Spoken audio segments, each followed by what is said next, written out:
Batteries have three states of charging. The main one is called bulk. Then the secondary one, which is the last couple of percent of the charge, is known as absorption. But for the third one, which is called float, you'll have to watch the video.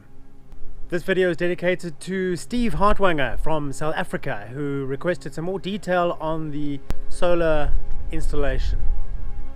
Thanks, Steve. I decided on a single Canadian solar 400 watt panel with provision for a second panel at a later stage. This is a polycrystalline panel. There is a monocrystalline and a polycrystalline panel. The polycrystalline is not quite as efficient as the mono, but it is slightly cheaper. You can recognize the monocrystalline because each panel is sort of slightly octagonal. I built my own aluminium frame with stainless steel fasteners. It is a fixed frame and set the angle for maximum power on the shortest day of the year, which is the 21st of June here in the southern hemisphere. Those are the power cables, and this cable here is a copper lightning cable which goes down to a copper lightning rod in the ground. The feet are made of aluminium plate, which I bonded and stainless steel riveted through the roof of the container. That cable then runs along the underside of the gutter and into the house, the red and black cable you see here. This is a temporary setup while I build the house. The power cables run through a circuit breaker which is specific to that solar panel. They then feed into what is known as a maximum power point tracker. This is an intelligent device which controls the incoming energy and makes it into the most usable energy for battery charging. There we've just seen the MPPT flip over to float, which means that the battery effectively can't take any more charge. So it's simply going to sit there and let it drop down a percent or two and then pump it up again a percent or two and drop down. So it's floating in that maximum charged position.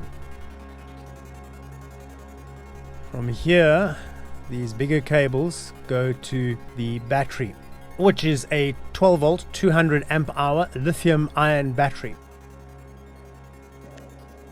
On the negative side, that goes through this device which is known as a shunt.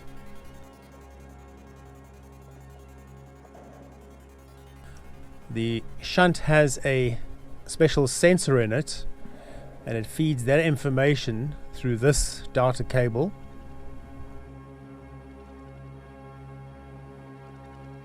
to what's known as a battery monitor.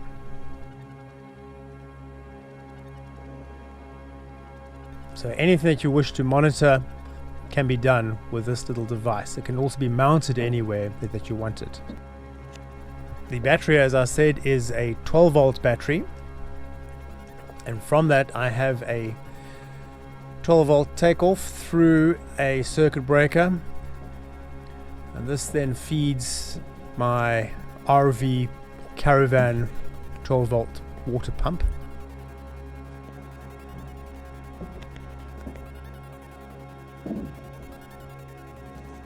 It also feeds, still in 12 volt, my camping fridge.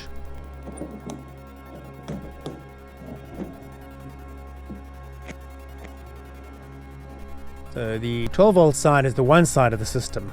The other goes to a 220 volt inverter,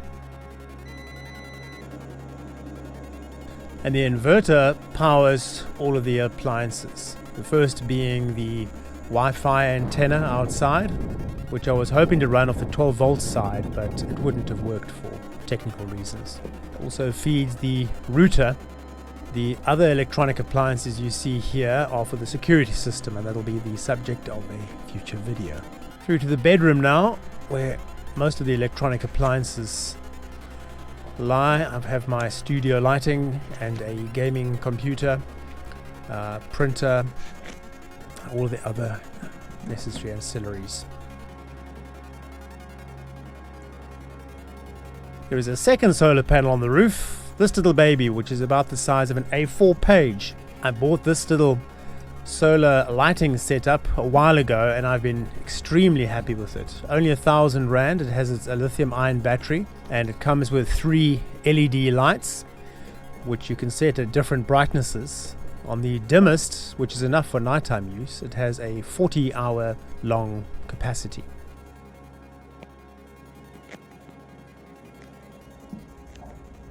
It also has a USB out, which is great for charging a cell phone or bicycle lights.